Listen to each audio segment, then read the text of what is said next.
Ravens Colts. Can the Ravens keep it going? Can we keep the streak alive and take care of business at home? We're gonna discuss that. A couple things more coming right out.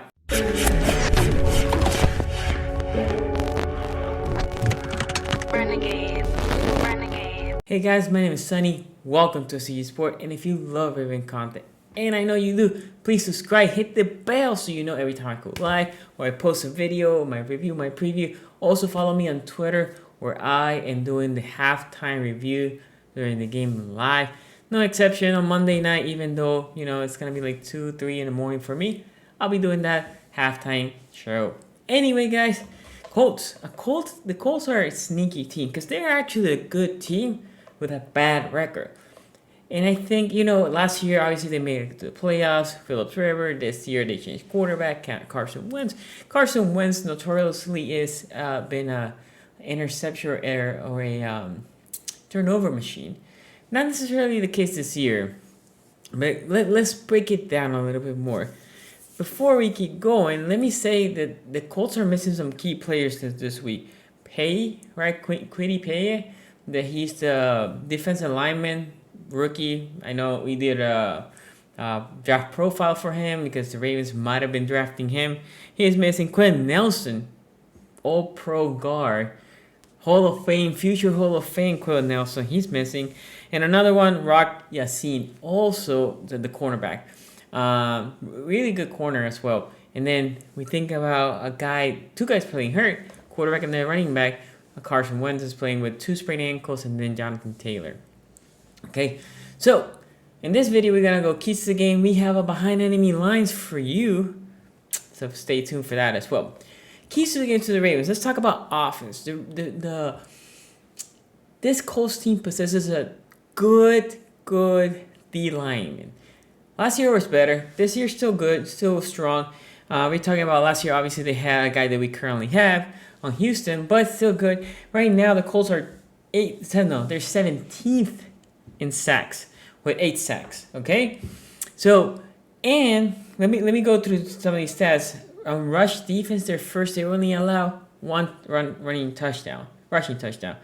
On the passing side, they're 10th, right? They're 10th with only 3 interceptions, and then on touchdowns, they allow the most touchdowns, passing touchdowns, in the league with 11 touchdowns. So there's vulnerabilities in the passing game, and the running game, you expect that because of who? They have Leonard, right? One of the best middle linebackers currently in the league. So first key, Ravens, don't be afraid to establish the running game because they are vulnerable in the passing. You would say, Sonny, why are we running that much? We can just pass it. No. You establish the run because they're going to overcommit. A good running team will overcommit. This is a game that I might see us not get to 100 yards. And then we do what we did to the Broncos, right? It's in their head. Oh, they can beat us on top. Wow. Okay, so if they pull back a little bit, don't be afraid to smash, right? Misdirection, pulling guards, pulling tackles. We don't know what's going to happen with Alejandro Villanueva, right? So running the ball, that also is going to help against those pass rush, right? The Forrest Buckner and some of the other ones that they have. Okay, so first key, don't be afraid to run the ball. I'm hoping my guy Tyson Williams and Hold the Ball Boy is there in that game. Key number 2, obviously receivers cannot be dropping, but make plays in the passing game. Make plays in the passing game is critical, right? We did it against the Broncos, Prochet. We did it with Hollywood Brown, Sammy Watkins, Bateman. I don't know if he's coming, but if he's not, that's okay. We have enough firepower with Mark Andrews as well. Make sure you don't drop the easy completions. I understand there's going to be tough catches. Those are fine if you can get it, but do not drop easy completions.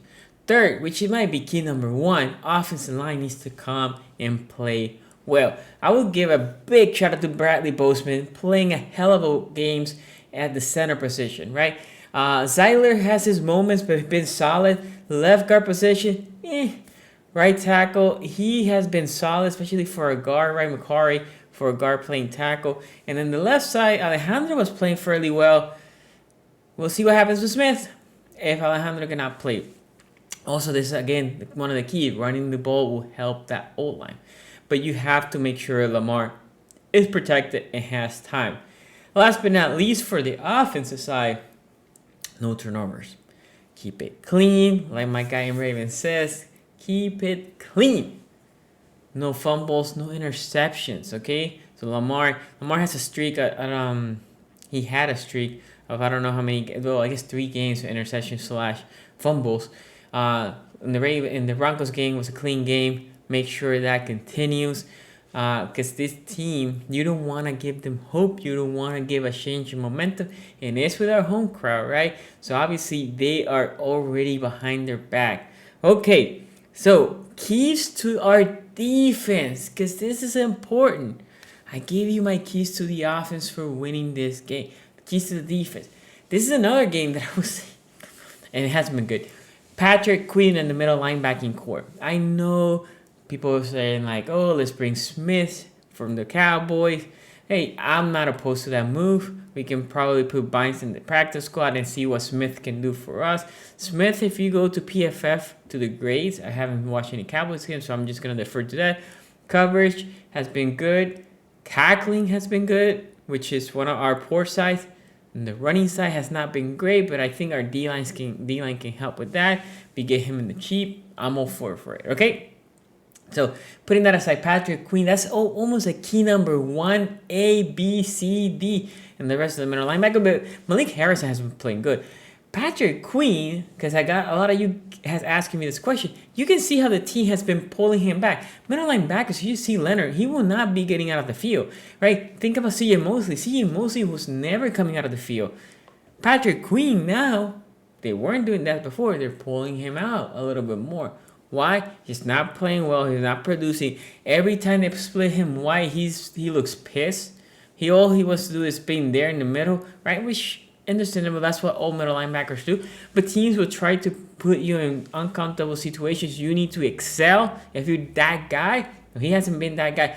But more than that, because if he's missing coverage, like if he's in position, but the running back just beats him, I can live with that.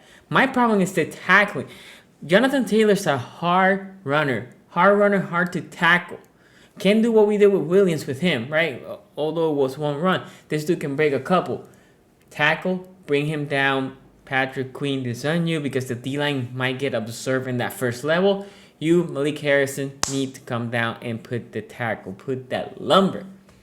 Second, Marlon Humphrey is a big key because you have a guy and Pittman that I love, which is a really good receiver. If you think about Pittman here, Pittman is 36 targets. He's the leading target with 279 yards, no touchdowns, right? So obviously that's where Carson Wentz likes to go. He's that guy. Also, the next one is Pascal with 23 targets, a $156 with 3 touchdowns. Who's their touchdown target? Pascal. And the other thing they do, again, another reason why Patrick Queen's so important, they like their running back. This is also important for you, Clark, and the Sean Elliott or Steven, whoever is the safety that plays next to Clark. Because you guys are the ones tasked sometimes with taking the running back, leaking out of the backfield. Carson Wentz likes to throw to the running backs out of the backfield. But Pittman, we need to make sure Pittman. So look, this game plan, like if you're Wink there, you're like, what are we gonna do? We're gonna stop the run. Let them throw it because we have Marlon Humphrey and Pittman, right? And Avery has been playing great. He and Pascal, if we choke that running side, make him one-dimensional. Carson Wentz, a guy that likes to hold the ball a little bit more. He usually extends the play. Again, 2 bad ankles right now, 2 sprained ankles. You get that pocket and you collapse it. You make sure there's no running lane. It's over. If you stop that run, it's over, okay? But the 2 main plays we have to look for, Jonathan Taylor and Pittman. Those are the 2 guys that they do. This is if somebody else beats you, it beats you. This is why Patrick Queen's the corners are critical, and that D-line has to keep balling. I will say big shout out to Owe Campbell, Big Baby, Amarabuke. You guys have been solid this year. When I'm talking about pressure, Bowser. Man, I'm talking about pressure with 4 and 5. Again, that for me is crazy. As a Ravens fan, we haven't seen that for a while. So, no Quentin Nelson. Obviously, there's a hole there. Fisher coming from a major injury. He's still, there's opportunities with him as well. I like the Ravens' chances in this game. I like what they can do if they hit Carson Wentz. Look, we cannot let them hang out. Remember the Eagles game last year? They almost came back on us. Carson Wentz had a great game, especially in the second half. First half, the Ravens were in the cruise control. We cannot keep cruise control. We just push that pedal until they wait that white flag, okay? I like the Ravens in this game. I think it's a home game. Home crowd's going to be electric. It's going to be bonkers Monday night. Score prediction. I think Ravens 27, Colts 13. But before we close this out, check out my behind enemy lines with my guy here coming now. Hey, what's going on, everybody? Derek Larger from the Bring the Juice Colts podcast. So, previewing this game versus the Indianapolis Colts versus the Ravens, I think the majority of people in this would believe that the Ravens are the clear favorite here in this matchup, not just due to the fact of their roster, but because of the one and only Lamar Jackson. I think he is going to have to end up being the number one priority for the Colts in every aspect to make sure that we are able to somehow in some way contain him. Obviously, you would prefer to have him remain in the pocket rather than moving out of the pocket, because what he's able to do with his legs is truly something special. But even this year, I can't even really say that much because of the fact that the Ravens have been passing the ball very well. Lamar Jackson's been pretty efficient this year at, being in the pocket and throwing the football. It's something that we normally haven't seen a lot of over the last few years, but it seems that this year he's doing a much better job, at least early on. So, the Colts defense in totality is going to have a lot of issues here.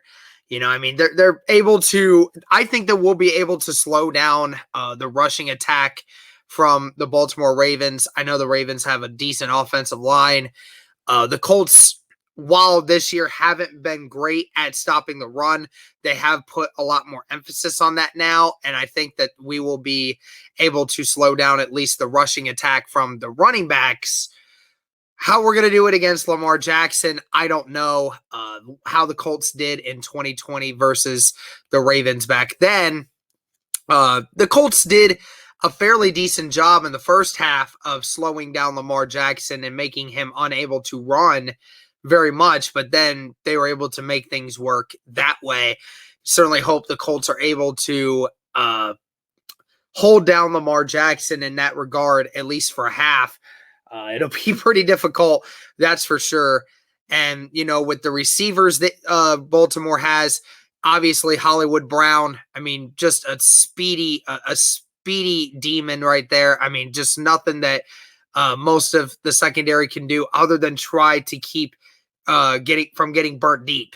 And hopefully with the injuries and everything that's going on with the Indianapolis Colts, hopefully in general, I hope the Colts are a lot more healthy going into this game, but ultimately in the secondary, you have a bunch of guys that are injured, a couple guys that, may or may not play, a couple guys that have been getting burned a lot this year, even in zone coverage.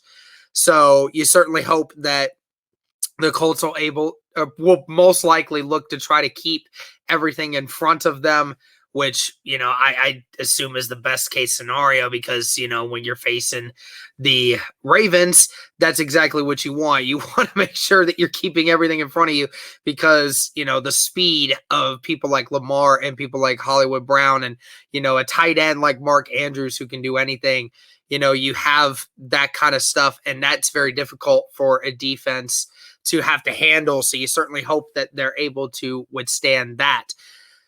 And for the Colts offense, so far, some of the detriments to the Indianapolis Colts have been the red zone offense.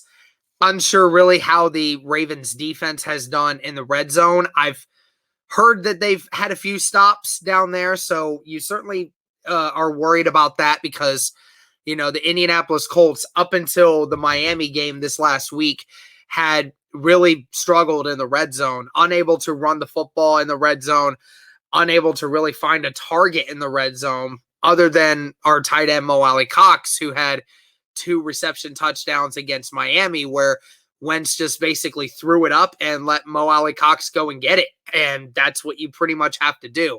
And, I think the Colts in the red zone can do some good things.